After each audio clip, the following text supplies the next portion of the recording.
Today, we're reviewing AMD's new Radeon RX 9060 XT, which is available in 8 and 16GB configurations. And for this review, we are looking at the 16GB models. I will be tearing apart the 8GB version in a video tomorrow, so don't worry. But I'm not going to waste too much time discussing it in this video. Rather, focus will be on the only version you should buy, which is, of course, the 16GB version.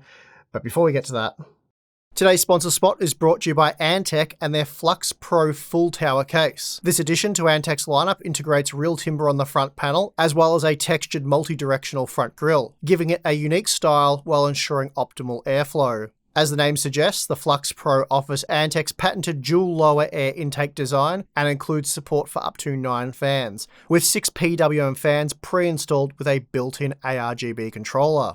The Flux Pro also supports up to 420mm radiators in the top and front, and includes various cooling brackets to facilitate easy installation. Not only are these cases chart-topping when it comes to thermal performance, they're also available at an excellent price. So for more information, please check the link in the video description.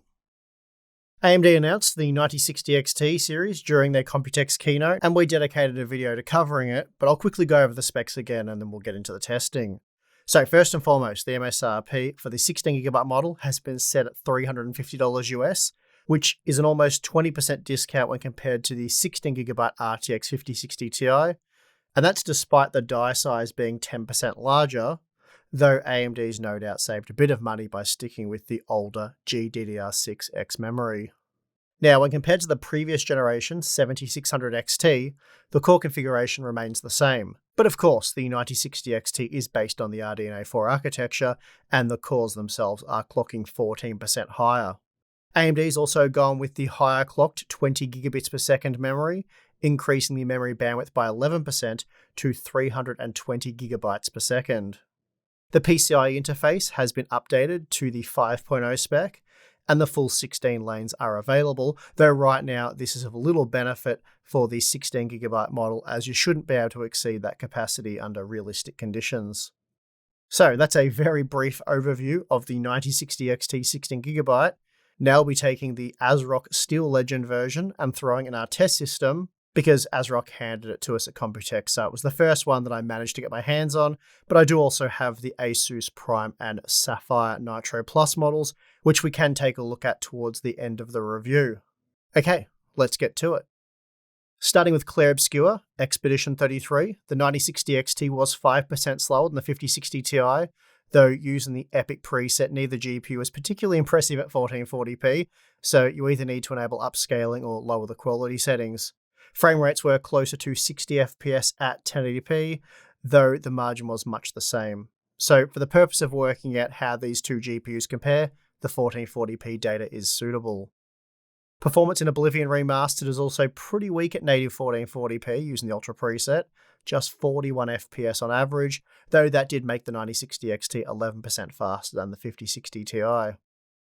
Delta Force is a much easier title to run, allowing the 9060 XT to deliver 105 FPS at 1440p, though that did make it 10% slower than the 5060 Ti, so we're looking at 4060 Ti-like performance in this example, which shockingly made the 9060 XT a mere 6% faster than the old RTX 3060 Ti. Stalker 2 is playable on the 9060 XT when maxed out at 1440p, though you would probably enable upscaling here to hit at least 60 FPS. Anyway, in this example, the 9060 XT and 5060 Ti are neck and neck with just over 40 FPS. Moving on to Counter-Strike 2, we've seen some performance improvements for the Blackwell GPUs with recent driver updates, but sadly no such gains have been seen for Radeon 4, and as a result the 9060 XT ends up being 17% slower than the 5060 Ti, with 331 FPS on average. So still great performance, but not nearly as good as what we're seeing from the GeForce competitor. Next up, we have Space Marine 2, and here the Blackwell GPUs have again received a nice performance boost with the more recent driver releases. And as a result, the 9060 XT ends up 13% slower than the 5060 Ti with 66 FPS on average, so similar performance to that of the 7700 XT and RTX 3070.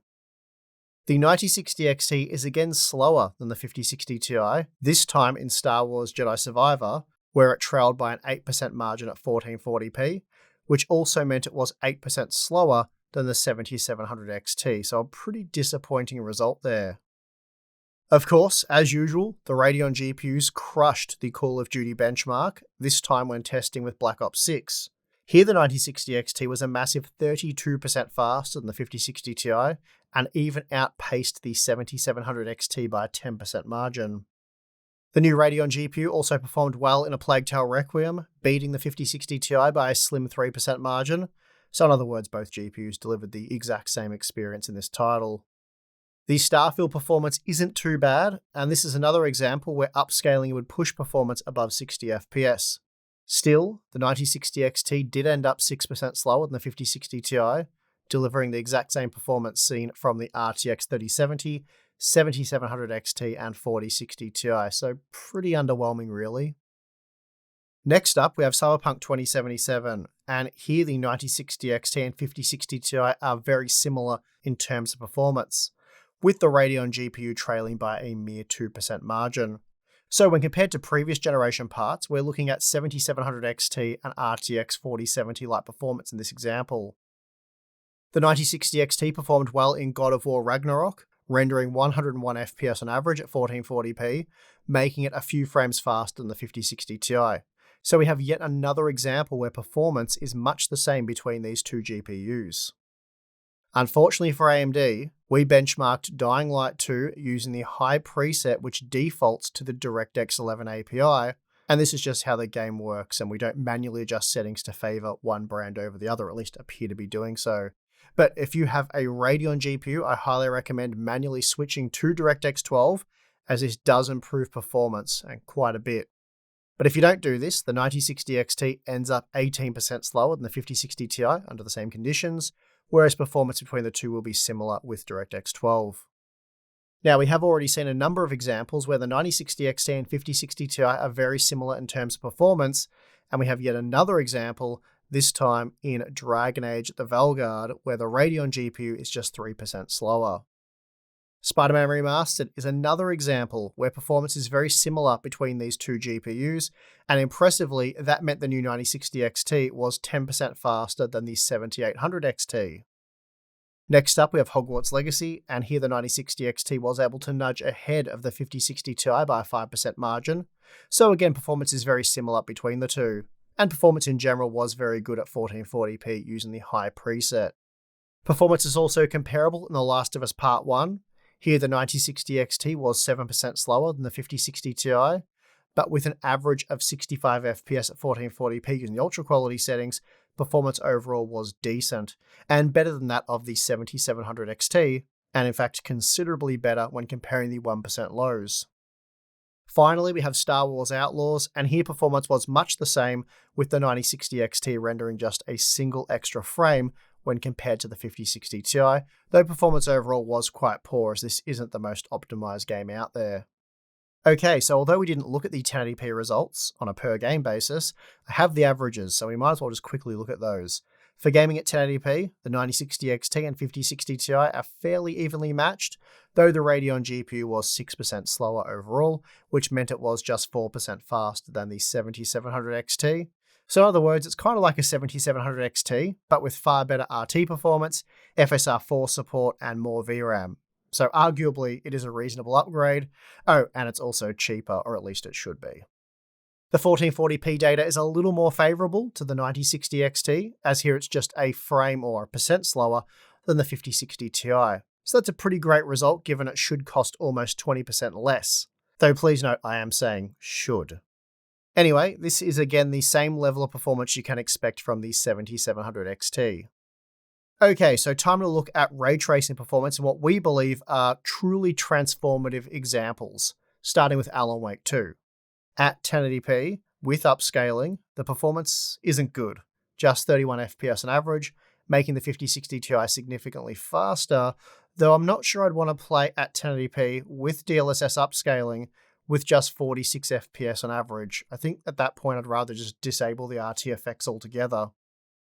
Next we have Cyberpunk 2077, and performance here is a lot better, but even so, we are just at an upscaled 1080p resolution, so 64 FPS isn't exactly amazing, and again I think you just play this one without ray tracing enabled, or heavily reduced.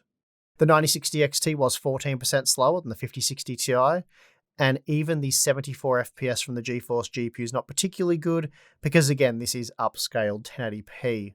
Moving to 1440p reduced the 5060 Ti to just 49 FPS, so again, neither GPU is really able to deliver a transformative RT experience in Cyberpunk.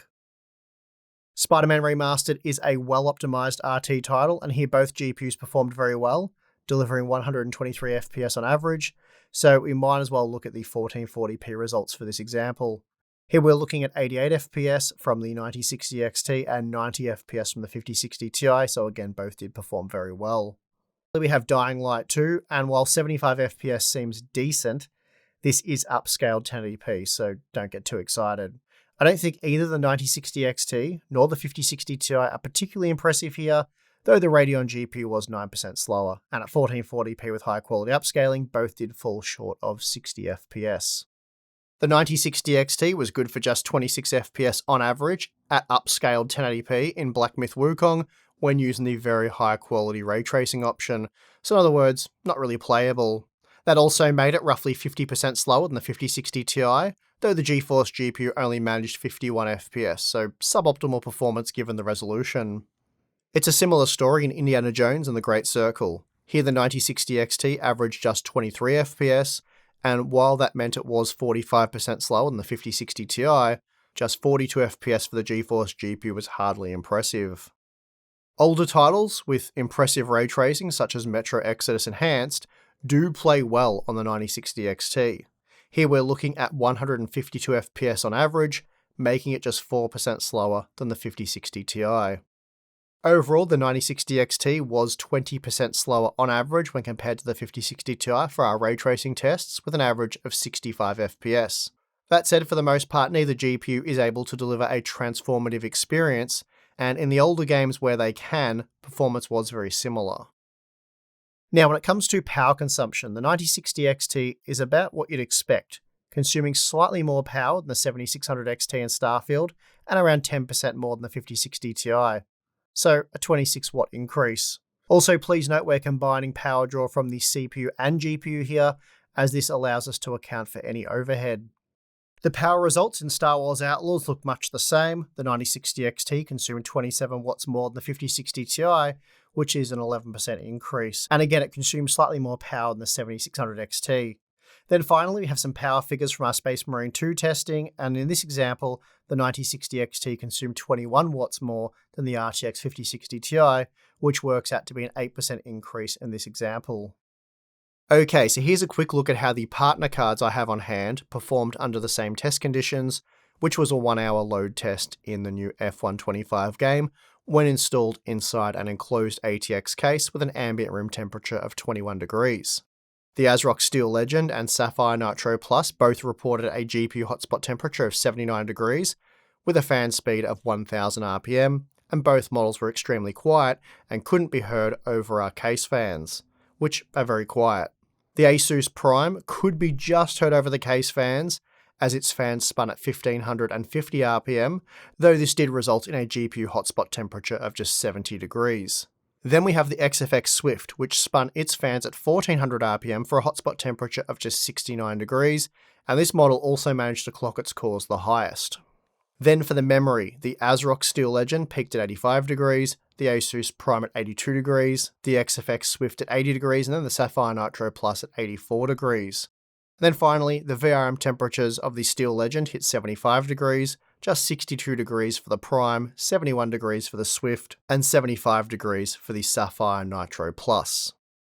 Okay, time for the cost per frame data, and we'll start with the MSRP because I'd just like to see where everything should sit if all models were available at the suggested retail price.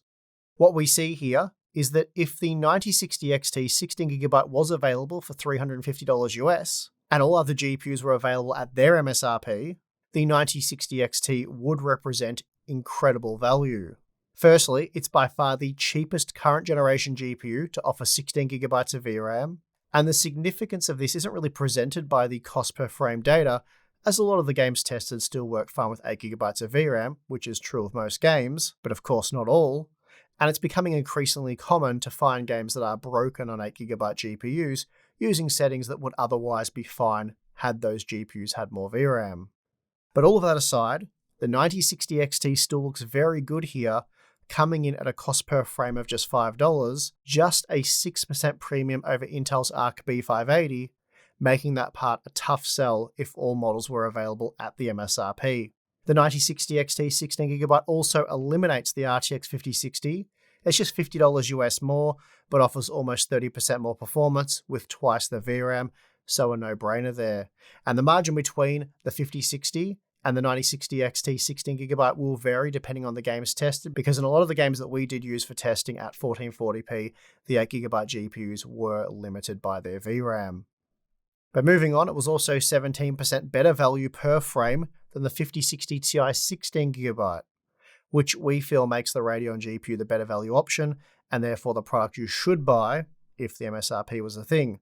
So if all models were available at the MSRP, the 9060 XT 16GB would be the budget GPU to get. But what about real retail pricing? Well, of course, right now, we just have no idea how much the 9060 XT will cost.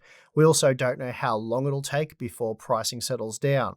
So I've come up with a few different pricing scenarios here, which we compare with the other parts and see where things sit. Now, of course, there is the $350 US MSRP, which I'm sure some models will be available for a limited time, and then we'll have some more expensive, probably more realistic pricing options at $390 and then $430 US to go up against the 5060 Ti 16GB, which currently costs $480 US. Obviously, if you're in a position to snap up a 9060 XT 16GB at the MSRP, then do so, because as things stand right now, it's offering 26% better value than the 5060 Ti 16GB. Now, if the price happens to be more like $390 US, which is an 11% premium over MSRP, and that's the same premium the 5060 Ti 16GB currently sits over MSRP, the 9060 XT in that situation ends up offering 18% better value, which still makes it the obvious choice in my opinion. But if the price heads more towards $430 US, that'll see the 9060 XT offering just 9% better value than the 5060 Ti, and at that point I'd probably just buy the GeForce GPU, or at the very least it becomes an option. So as things stand, AMD does need to keep the price below $400 US, and of course we will continue to monitor pricing, and we'll have a pricing update video for you next month where we can reevaluate this situation. AMD claimed that the performance of the Radeon RX 9060 XT would be similar to the GeForce RTX 5060 Ti, and thankfully those claims appear to be spot on, as I saw virtually identical performance at 1440p. So for me, the 9060 XT 16GB really does tick all the boxes, that is assuming AMD can supply enough product to meet the demand, which might not be the case for the first few months, but beyond that, we really do hope they can, and assuming they can, this will be the GPU to get. In the current climate, $350 US for the 9060 XT makes it the ultimate budget GPU. Firstly, you're getting 7700 XT-like performance from a card with 16GB of VRAM. You're also getting FSR4 and greatly improved ray tracing performance, though at this performance tier, RT performance is highly dubious, even on the 5060 Ti, as these GPUs really aren't powerful enough to offer a transformative experience. And short of that, you might as well just disable RT effects and enjoy the higher FPS with lower latency, but opinions will of course vary on that one. But with an average of 70 FPS across the 18 games tested at native 1440p, the 9060 XT is certainly capable. This also made it 43% faster than the 7600 XT, AMD's previous generation entry-level 16GB part. So that's a massive performance uplift for what should be a 6% price premium. As it stands, the 9060 XT 16GB should be the cheapest GPU anyone buys, saving the $50 to get the RTX 5060 or 9060 XT 8GB. It's really like throwing money away at this point, and I'm not mocking or attacking anyone who can't afford to spend the additional $50 US. I'd rather that you don't have to spend the additional $50 US, I guess is the point I'm trying to make. I would prefer the 16GB model just be the base model. And this is because we've seen in the past with parts like the 4060 Ti 8 and 16GB that the 8GB versions do depreciate much faster and are harder to sell due to less demand because, 8GB cards kind of suck now. Therefore, years from now, I strongly suspect that the 8GB versions of the 9060 XT and 5060 Ti are not only going to be more difficult to sell, they'll also sell for much less than the 14% saving they offer today. Again, I'm not talking down to anyone who can't afford to spend the extra money on the 16GB model. If anything, I'm advocating for AMD and Nvidia to offer better products at better prices, particularly in the case of the 9060 XT. GDDR6 memory is both plentiful and affordable, so there's really no reason why a base model 9060 XT can't offer 16GB of VRAM for $300 US. There's also the issue of these models sharing the same name, a practice that has become increasingly anti-consumer the more inadequate the base model has become. Again, 8GB GPUs in 2025 is a joke, and branding them as XT and Ti models makes the situation even worse. On that note, if you are interested in the 9060 XT because you like the performance you've seen here in this review, please be extremely careful when buying, as you don't want to end up with an 8GB card. And I'll show you just how trash that product is in a video tomorrow. But before then, please be careful when sorting online listings by cheapest first. Make sure you skip all of the 8GB models. Sadly, the 8GB version really has tainted the release of the 9060 XT. There really should be nothing bad to say about this product, at least given current market conditions. But of course, AMD did an AMD thing, which in this case was to miss the opportunity to flawlessly crush Nvidia's popular 5060 series. But at least the 16GB model looks pretty good, at least at the suggested retail price. We just have to wait and see if that is a real price. And I guess until then, I'm just going to have to reserve judgment.